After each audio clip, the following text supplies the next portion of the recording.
evaluasi pembangunan. Ya, sampai sini Bapak Ibu masih tune in? Masih, Pak. Masih, Pak. Oke. Masih.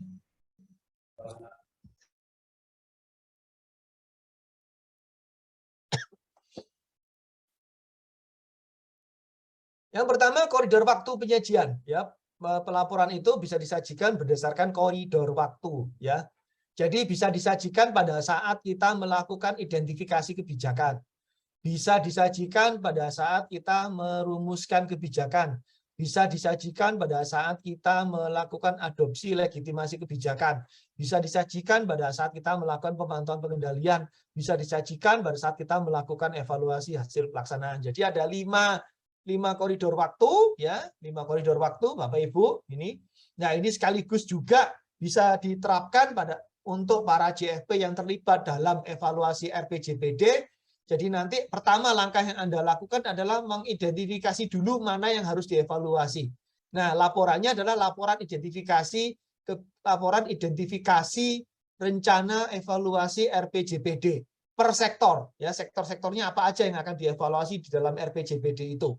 Kemudian yang kedua, rumusan kebijakan apa yang akan dievaluasi di dalam RPJPD. Jadi rumusan kebijakannya mana aja, misalkan apakah berdasarkan visi, apakah berdasarkan prioritas, apakah berdasarkan sektor, apakah berdasarkan wilayah, apakah berdasarkan kawasan. Nah, ini harus kita pilih, ya. Nah, andaikan misalkan berdasarkan sektor, ada 20 sektor dalam RPJPD itu, maka kita bisa menyusun 10 rumusan kebijakan evaluasi RPJPD, ya, 10. Kemudian berdasarkan adopsi kebijakannya, mana dari kebijakan yang tertuang dalam RPJPD itu yang sudah dilaksanakan melalui RPJMD, melalui RKPD, melalui Renja OPD, mana yang belum. Nah, kita harus petakan mana substansi kebijakan yang sudah kita identifikasi tadi itu yang sudah dilaksanakan oleh OPD, mana yang belum. Nah, yang sudah dilaksanakan kita identifikasi, lalu kita rumuskan kebijakannya. Kita rumuskan kebijakannya dilaksanakan apa, kebijakannya dilaksanakan dengan metode pendekatan pelaksanaan kebijakan seperti apa, ya. Kemudian hasil pelaporan pengendaliannya, laporan pemantauannya secara runtun waktu triwulanan, ya. Kemudian hasil evaluasinya secara runtun waktu triwulanan per sektor tadi itu, ya. Nah, ini contohnya bentuk-bentuk laporannya seperti ini. Pada saat identifikasi, kita bisa melakukan kajian kebijakan, kajian pengembangan kebijakan, kajian evaluasi. Nah, yang kita bikin adalah kajian evaluasi, rencana kajian identifikasi untuk kajian identifikasi kebijakan untuk mengevaluasi RPJPD secara sektoral, misalkan begitu, ya. Oke, kemudian yang kedua adalah format penyajian laporan secara ringkas. Macam-macam contohnya, nanti kebutuhan laporan pengendalian pelaksanaan ini atau pemantauan ini yang disajikan secara runtun waktu, secara triwulanan, bisa kita minta untuk dibikin dalam satu lembar saja, seperti ini misalnya, ya. Seperti ini contohnya, satu lembar saja, ini contohnya untuk triwulan 3. Berarti nanti perlu untuk triwulan 1, 2, 3, 4 per sektor, gitu ya. Seperti ini contohnya, ya. Apa outline-nya? Outline-nya meliputi OPD mana? OPD 1, OPD kesehatan, OPD pendidikan, ada berapa OPD di Kota Cilegon? Misalkan 40, ada berapa kecamatan? Kecamatan kan treatment-nya juga sebagai OPD, misalkan ada 30, berarti ada 10 misalkan. Berarti 40 OPD dinas, 10 OPD kecamatan. Nanti ada 40, ada 50 laporan triwulanan seperti ini, ya, kali 4, ya. Nah, kemudian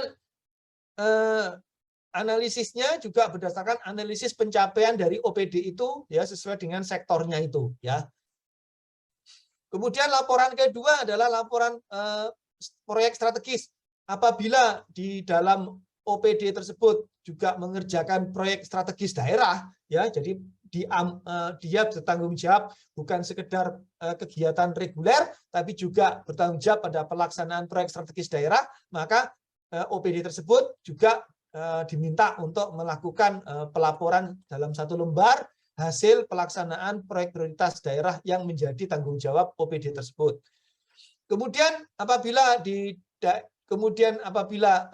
dari masing-masing OPD sudah ada laporannya, terutama dari OPD yang punya kegiatan di masing-masing kecamatan plus OPD kecamatan direkap dari OPD dari laporan OPD yang di masing-masing kecamatan dan laporan OPD kecamatan itu bisa disajikan dalam bentuk laporan spasial seperti ini, ya. Kemudian juga apabila ada kebijakan khusus seperti SDGs, rencana aksi daerah SDGs juga bisa disajikan secara khusus dalam satu lembar, ya, laporan bulanan atau laporan triwulanan gitu, yang disusun secara bersama-sama dan dikoordinasikan oleh Bapeda misalnya, atau koordinatornya siapa gitu ya. Kemudian juga laporan prioritas tertentu gitu ya, prioritas tertentu, misalkan proyek prioritas bantuan Alsintan, itu bisa disajikan secara spasial juga, misalkan untuk proyek prioritas Alsintan itu misalkan dilaksanakan oleh 3 OPD plus 10 OPD kecamatan, ya, maka nanti hasil dari 13 OPD tersebut dikombine dan dimasukkan dalam satu lembar laporan seperti ini. Dengan demikian dari laporan-laporan ini nanti akan memperkaya hasil analisis kita pada saat melakukan evaluasi RPJPD.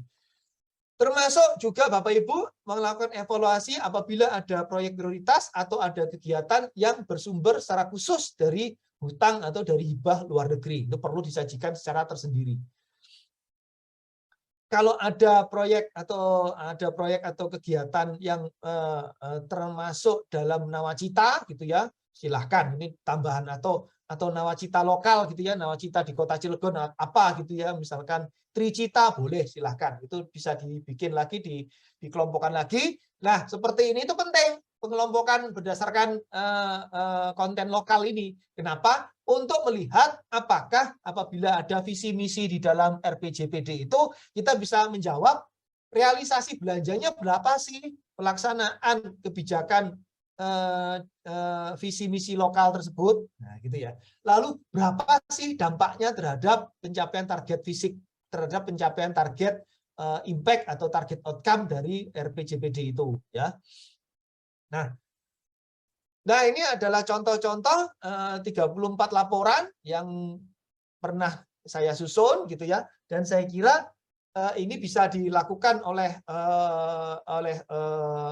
Kota Cilegon dalam menyusun 40 laporan OPD plus 10 laporan OPD kecamatan. Jadi ada 50 laporan seperti ini yang nanti datanya bisa kita combine dalam satu database gitu, yang nanti akan bisa kita jadikan bahan untuk menganalisis RPJPD 2005-2025 Kota Cilegon.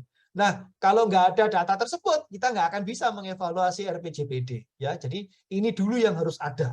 Data ini dulu yang harus ada. Jadi nggak bisa serta-merta saya misalkan memperoleh RPJPD Kota Cilegon. Ini Pak dokumennya, silakan dievaluasi. Lah datanya mana? Gitu kan? Nggak bisa. Ya ini harus dikumpulkan dulu datanya. Ya, teman-teman juga begitu. Siapapun di jajaran Kota Cilegon nggak bisa. Ini RPJPD Kota Cilegon. Udah silakan. Udah saya kasih semua ya. Udah silakan dievaluasi. Nggak bisa begitu. Nah, data-data ini harus dikumpulkan semua. Ya, data-data ini harus dikumpulkan semua. Realisasi triwulanan per OPD. Dan 10 OPD kecamatan. Jadi ada 50 laporan seperti ini per triwulan. 50 kali 4. Triwulan 1 tahun kan ada 4 triwulan. Berarti 50 kali 4, 200 laporan seperti ini. Itu harus ada. 1 tahun, 200. Berarti kalau 2005 sampai 2022, berarti 17 tahun. 17 kali 200 seperti ini harus ada. Nanti dihimpun dalam database. Ya. Oke, itu format laporan ya. Ini laporan integrasi spasial sektoral spasial. Ini hanya bisa dilakukan apabila tadi Bapak Ibu sudah punya laporan OPD per kecamatan ya. Dan kecamatan itu sendiri sebagai OPD juga bikin laporan. Jadi kalau OPD sektoral punya kegiatan di masing-masing kecamatan nanti dikombine per kecamatan. Ya, kemudian OPD kecamatan mengcombine sektoral-sektoral yang ada di kecamatannya. Ya, nah itu. Ini kan bisa dilihat dari atas, bisa dilihat dari bawah. Dilihat dari atas OPD dalam kecamatan-kecamatan, dari bawah kecamatan-kecamatan berdasarkan sektoral-sektoral. Ya. Nah, baru bisa nanti dilihat seperti ini keterkaitannya dan dilakukan pengkajian secara spasial. Ya. Nah, kalau data secara kecamatan ada, maka nanti bisa dilakukan pengkajian dengan menggunakan teknik DIS atau regional planning analysis ini ya. DIS, tematik holistik integratif spasial ini. Berikutnya adalah format penyajian laporan komprehensif. Nah, ini contohnya Bapak Ibu. Ya, seperti ini laporan untuk setiap apa namanya? Untuk setiap apa?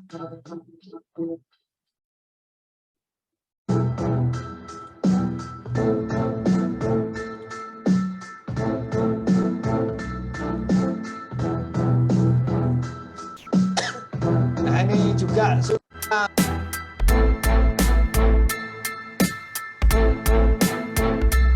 laporan penyajian per kecamatan, nanti bisa dibikin seperti ini. Karena saya berada di nasional, maka penyajiannya per provinsi. Dan per kecamatan bikin seperti ini. Supaya lengkap nanti hasil analisis RPJP.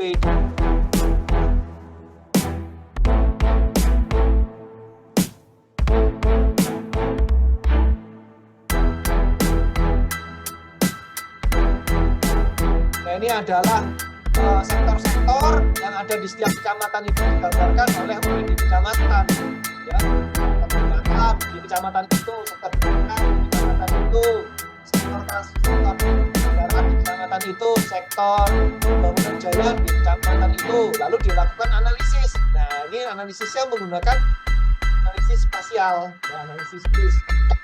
Sehingga dengan kita tahu analisis spasial ini kita bisa melihat nilai aglomerasi per sektornya.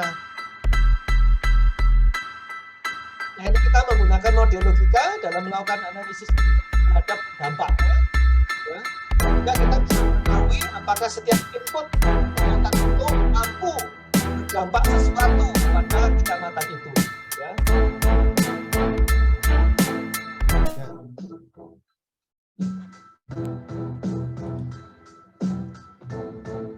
Nah, nanti silakan ini Bapak Ibu di materi saya ini ya, di materi saya itu Bapak Ibu